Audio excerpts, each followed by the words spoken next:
سیدنا عمر رضی اللہ تعالیٰ عنہ کی 10 سال کچھ دن اوپر نیچے یہ حکومت ہے۔ اس میں سیدنا عمر فاروق رضی اللہ عنہ نے ایران کو فتح کیا۔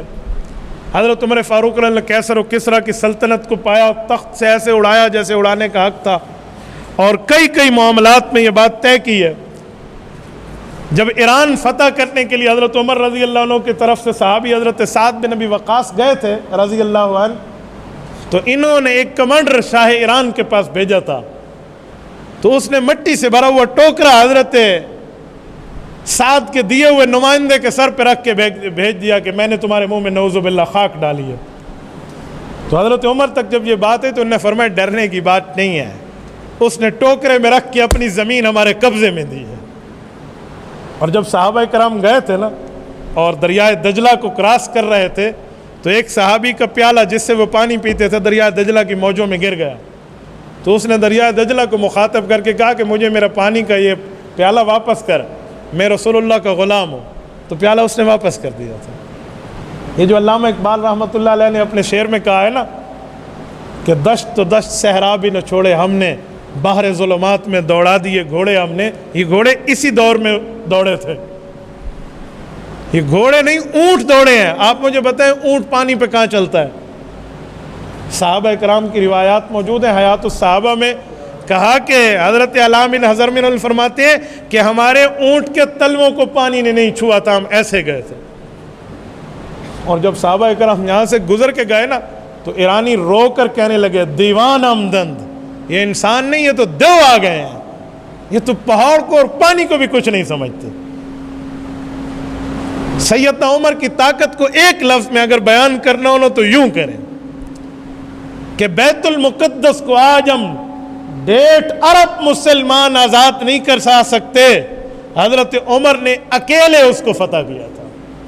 یہ فاروقی طاقت ہے، جہاں 1.5 ارب مسلمان کردار ادا نہ کر سکے وہاں اکیلا عمر گیا اور اسلم غلام کو لے کر گیا، اور باری باری سواری کرتے اور نیچے چلتے ہوئے گئے، اپنی باری پر نیچے مہار کی رسی کو پکڑا ہے، اونٹ کی رسی کو، اور اتفاق سے جب بیت المقدس پہنچے تو باری حضرت عمر کی تھی مہار پکڑنے کی۔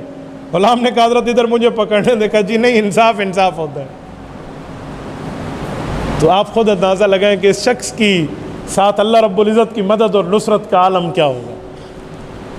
حضرت عمر رضی اللہ عنہ کی اس طاقت کو ختم کرنے کے لیے کفار کی طرف سے بڑے جو ہے نا سازشیں اور بڑے معاملات ہوئے ہیں۔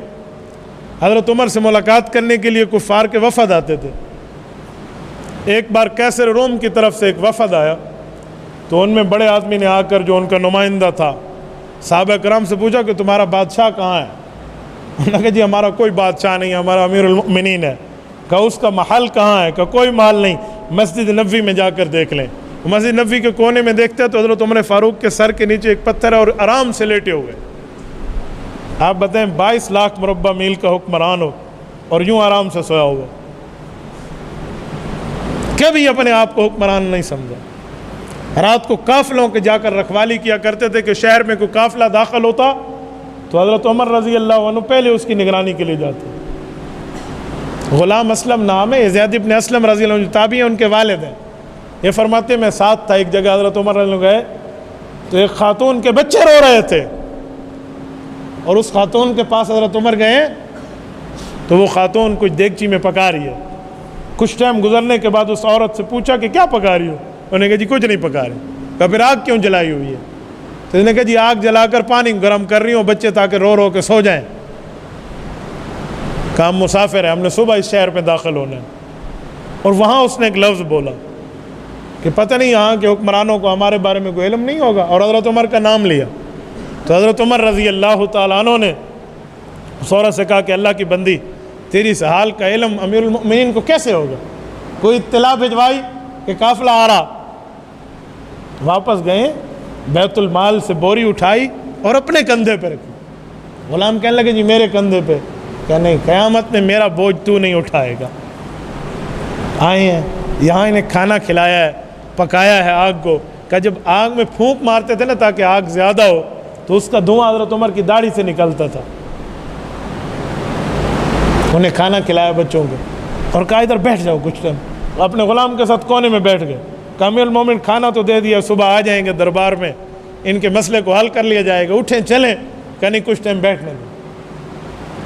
جب کچھ ٹائم گزرا اور یہ اٹھ کے چلے تو غلام نے پوچھا آپ کچھ ٹائم بیٹھے کیوں؟